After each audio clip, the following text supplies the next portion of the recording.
মিশরের আলেকজান্দ্রিয়া শহরের উপকূল থেকে প্রায় 6.5 কিলোমিটার দূরে ঠিক এই স্থানে ডিপসি ড্রাইভাররা সমুদ্রের তলদেশে এমন কিছু দেখেছিল যা মোটেও স্বাভাবিক ছিল না। বন্ধুরা, যেমনটা আমরা সবাই জানি যে পৃথিবীর 70% জল, যার মধ্যে এখন পর্যন্ত আমরা মাত্র 5%ই অনুসন্ধান করতে পেরেছি। বাকি 65% কী কী জিনিস লুকিয়ে আছে তা আজ পর্যন্ত কেউই জানে না।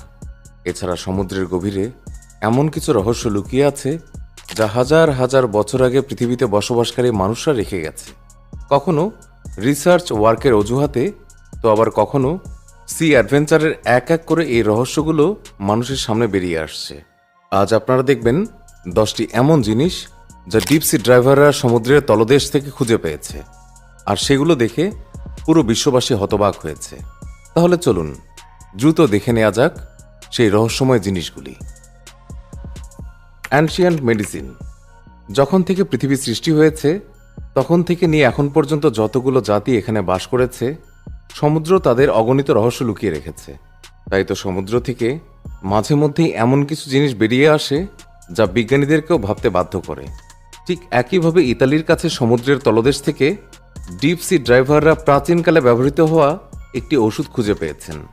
দেখতে এই ট্যাবলেটটি বর্তমান সময়ের ট্যাবলেট থেকে সম্পূর্ণ আলাদা, কিন্তু এখন জানার ছিল যে এটির ভেতরে কোন কেমিক্যাল রয়েছে এবং এটি কোন রোগের ঔষধ। ল্যাবরেটরি পরীক্ষার মাধ্যমে জানা যায় এই ওষুধটি কমপক্ষে 2000 বছর আগে তৈরি করা হয়েছিল। তবে এটির ভেতরে যেই উপাদানগুলি ব্যবহার করা হয়েছে তা জেনে তো বিজ্ঞানীরা আরও বেশি অবাক হয়েছিল, কেননা এতে starch, pine resin, animal and plant ফ্যাটসের পাশাপাশি অলিভ অয়েলও অন্তর্ভুক্ত ছিল। বিজ্ঞানীদের মতে এই ওষুধটি চোখের রোগের চিকিৎসার জন্য ব্যবহার করা হতো। এই ওষুধটি একটি ছোট্ট টিনের ড্রামে ভালোভাবে সংরক্ষিত ছিল এবং দেখে মনে হচ্ছে এটি হাতে তৈরি করা হয়েছিল, কারণ যে জায়গা থেকে এই ওষুধটি পাওয়া গিয়েছে সেখান থেকে একটু দূরে একটি ক্র্যাশ রোমান জাহাজও ডিসকভার হয়েছে, যা থেকে প্রচুর মেডিকেল ইকুইপমেন্ট পাওয়া গিয়েছে। তাই গবেষকরা বিশ্বাস করেন যে 2000 বছর আগে এই রোমান জাহাজে হয়তো কোনো ডাক্তার উপস্থিত ছিলেন। এ থেকেই প্রমাণ হয়ে যায় সেই সময়ও চিকিৎসা বিজ্ঞান বেশ সক্রিয় ছিল। Atlit yam. যদি আপনি ইসরায়েলের উপকূল থেকে কিছুটা দূরত্বে যান তাহলে 50 ফুট পানির নিচে একটি প্রাচীন যুগের গ্রামের সন্ধান পাবেন। 1994 সালে ইহুদ গালিলির দ্বারা এই গ্রামটির সন্ধান করা হয়। প্রায় 20 একর এরিয়া জুড়ে এই গ্রামটির অস্তিত্ব ছিল। গবেষকদের মতে এই গ্রামটি প্রায় 4000 বছর পুরাতন। 1994 সালের পর থেকে আজ পর্যন্ত আর্কিওলজিস্ট টিম এই গ্রামটিতে খোঁজ জারি রেখেছে এবং তারা এখান থেকে অনেক অদ্ভুত অদ্ভুত জিনিসও খুঁজে পেয়েছে। এই গ্রাম থেকে তারা পাথরের তৈরি বাড়িঘর, মানুষ এবং প্রাণীদের কঙ্কাল, অগন্তি আর্টিফ্যাক্টস এবং বহু মূল্যবান পাথরেরও সন্ধান পেয়েছে। এছাড়া এখানে তারা একটি কূপেরও সন্ধান পেয়েছে যার ডায়ামিটার 5 ফিট আর গভীরতা প্রায় 20 ফিট। এখানে তারা একটি কবরস্থানেরও সন্ধান পেয়েছে, আর এই কবরস্থানের মধ্যে থেকে তারা প্রায় 230টির মতো কঙ্কাল খুঁজে পেয়েছে। গবেষকরা কঙ্কালগুলির ওপর স্টাডি করে জানতে পারে যে তাদের ডায়েট ছিল অনেক হেলদি এবং তাদের আয়ু ছিল অনেক বেশি। তবে 230টি কঙ্কালের মধ্যে 2টি কঙ্কাল এমন ছিল যারা ম্যালেরিয়া এবং টিউবারকুলোসিস রোগে আক্রান্ত ছিল। শুনলে অবাক হবেন যে কঙ্কাল দুটির মাধ্যমে গবেষকরা পৃথিবীর প্রাচীনতম টিউবারকুলোসিস রোগে আক্রান্ত রোগীকে শনাক্ত করতে সক্ষম হয়েছে। অর্থাৎ বিজ্ঞানীরা টিবি রোগকে যতটা পুরাতন বলে মনে করে তার থেকেও কয়েক হাজার বছর পুরাতন এই রোগটি। কিন্তু এখন প্রশ্ন হলো, এই গ্রামটি কিভাবে পানির নিচে তলিয়ে গেল? কিছু গবেষকদের মতে হিমবাহ গলার কারণে সি লেভেল বেড়ে যায়, যার ফলে হয়তো গ্রামটি পানির নিচে তলিয়ে যায়। Under water pyramid. পিরামিডের নাম শুনলেই আমাদের চোখের সামনে ভেসে ওঠে মিশরের পিরামিড, যেখানে প্রাচীনকালে মমি রাখা হতো।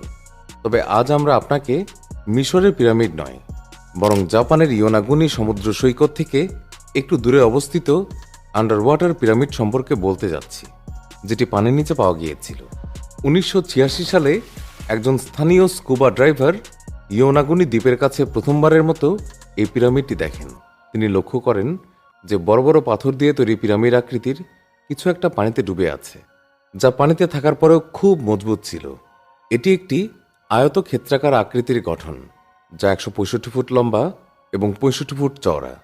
পাথর দিয়ে তৈরি এই পিরামিড নিয়ে বিশেষজ্ঞদের মধ্যে মতভেদ রয়েছে। কেউ এটিকে মানবসৃষ্ট বলেন, তো আবার কেউ কেউ দাবি করেন যে এটা প্রাকৃতিকভাবেই তৈরি হয়েছে। এ নিয়ে অতীতে অনেক তর্ক বিতর্ক হয়েছে।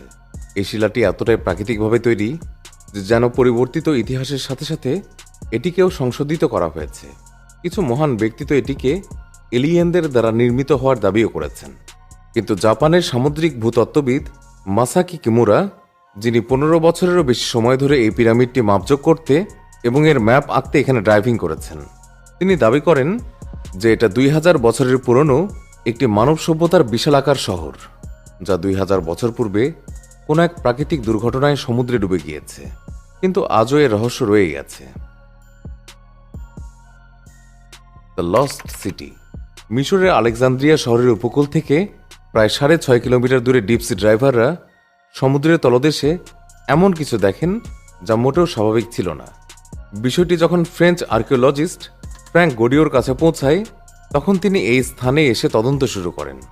আশ্চর্যজনকভাবে এই স্থান থেকে 64টি জাহাজ, 700টি অ্যাঙ্কর্স, সোনার তৈরি বিভিন্ন জিনিস, পাথরের তৈরি ভাস্কর্য, ব্রোঞ্জের তৈরি 16 ফুট লম্বা স্ট্যাচু, ভাঙা দালানের কিছু অংশ এবং ছোট ছোট পাথর পাওয়া যায়, যেগুলোর উপর অদ্ভুত ধরনের কিছু লেখা ছিল, যা সমুদ্রের অভ্যন্তরে কয়েক কিলোমিটার পর্যন্ত ছড়িয়ে ছিটিয়ে ছিল।